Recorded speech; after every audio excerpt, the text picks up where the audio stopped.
Well, it's Saturday. What day is it, Ted? March? March 2nd. March 2nd. We're headed out to do some consulting.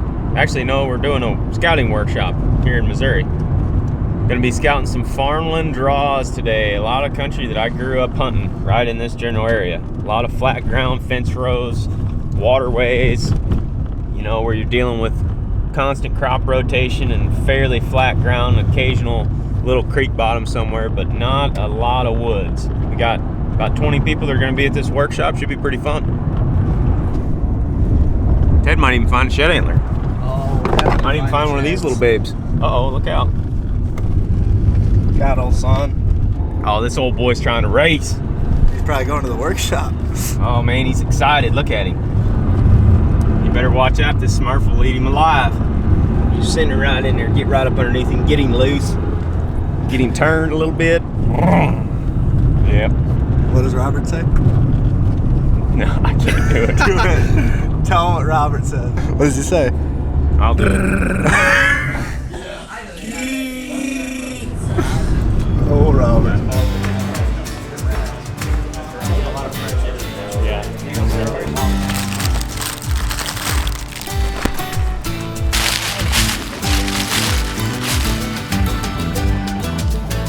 Yeah, big single. You look pretty excited. This is fun. I love this stuff.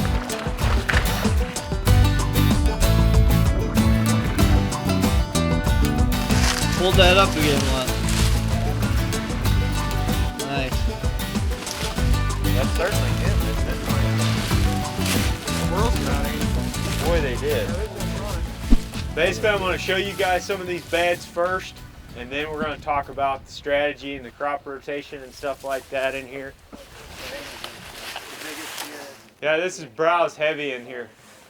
Like all this stuff is snapped off in here. Okay, Browse so all off. that down low. Okay. Yeah. See, just all that. Looks like they took a weed or through here. That's why it's harder to see like the bedding sign. And here's one just on the other side of the fence.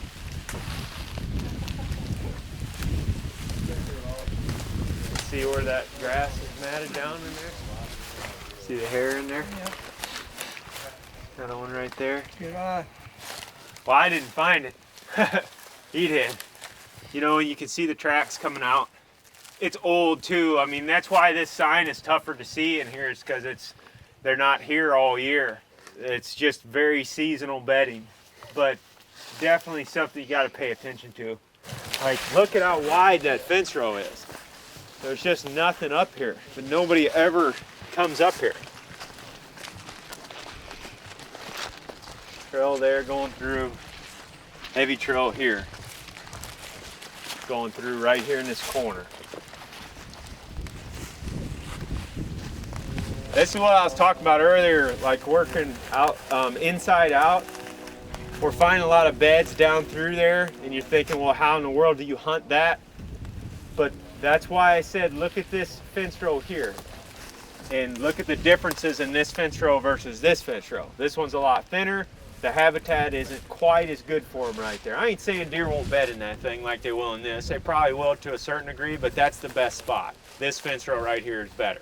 And as you see, right here in this corner, there's a ton of traffic that's coming out. Now think of this in the corn year. If that's all standing corn where you can't observe this, you can run a camera right here and come straight up that edge, run a camera facing straight across these two trails they're crossing. And if you get pictures of a buck coming up there at night or of an evening or in the morning going in, you know that there's a good chance he's probably bedded in that hedge row. Use this as your ambush point, yes, because you got corn. You know, he ain't gonna see you coming up there. And you can get in here and put a camera up and then leave it alone, and you're not intruding into the middle of it. And then if you get pictures of them right at the edge of daylight, then you can come in from this way, go down there another 50 to 100 yards and set up to shoot that corridor. We found a good buck bed, guys. Come here and check this out.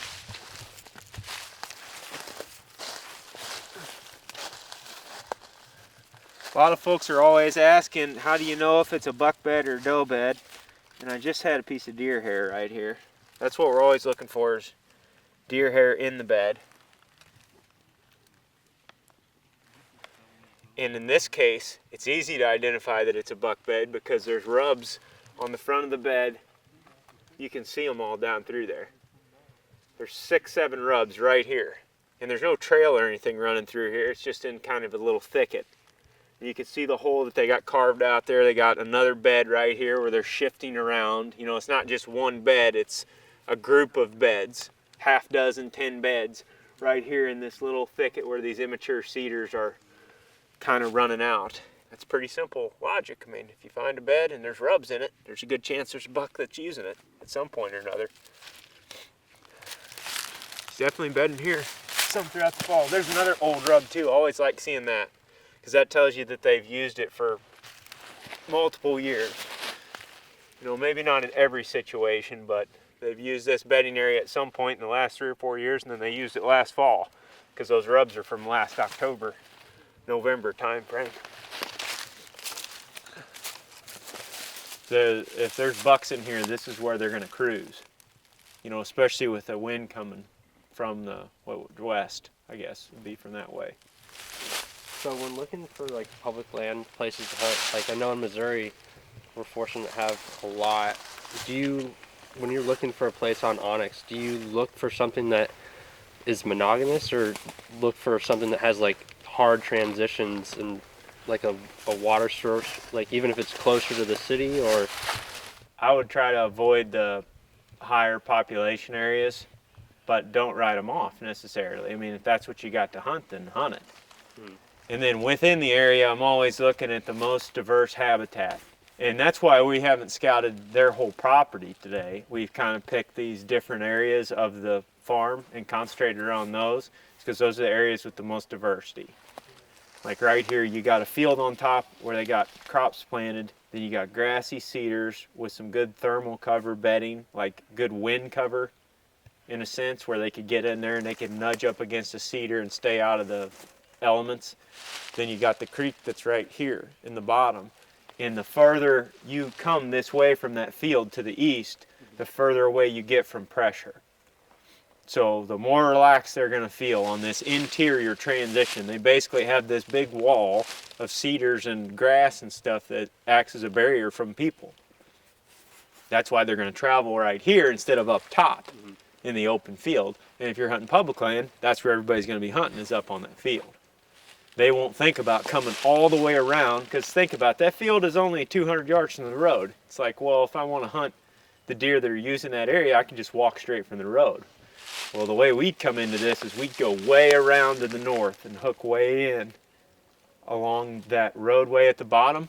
Then we'd come up, creep up this hill and pop into a tree right here on the transition. So we're making this huge J all the way around it. And then hunting it on a west wind.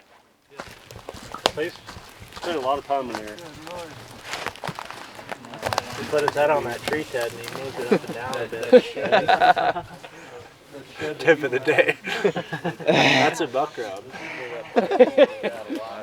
Even on public land, like this is the perfect example of a buck bed. There's not just one tree rubbed, there's 8 trees rubbed right in this small area. Old rubs from years past. Rubs leading in and out. You said you found a shed right in here last year. The advantage that you got in here is he can't see very far. Yeah. True. So you could go clear up and hunt the very edge of the transition right there 50 yards away, 60 yards away. And you can shoot him when he comes around the trail at the bottom, like that roadway. And the difference in this versus the stuff that we found, the bedding that we found up in those draws, is there's just, like this is a confined area.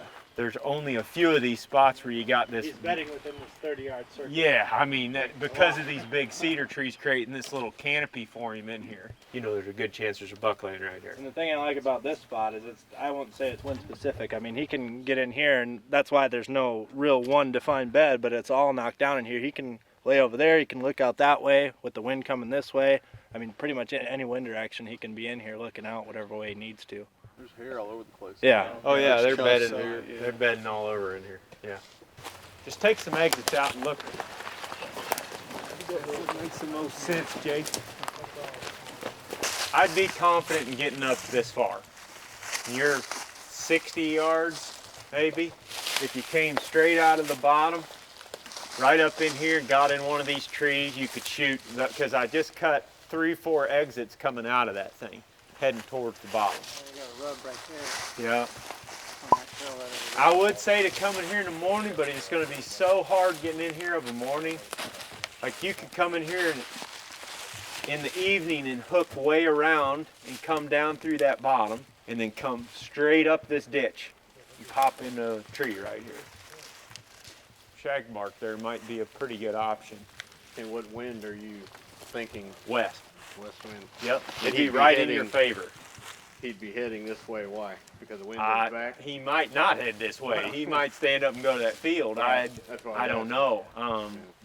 But by getting this close, you're covering 3-4 exits out of that bedding area. Just a gamble which way you can go. Yeah, I mean, if you get set up though, and you're seeing these rubs all lit up in here next fall, you know there's a real good chance he's laying in there. And if you can get set up in here without buggering him, then you got a 25 to 40% chance of seeing the deer.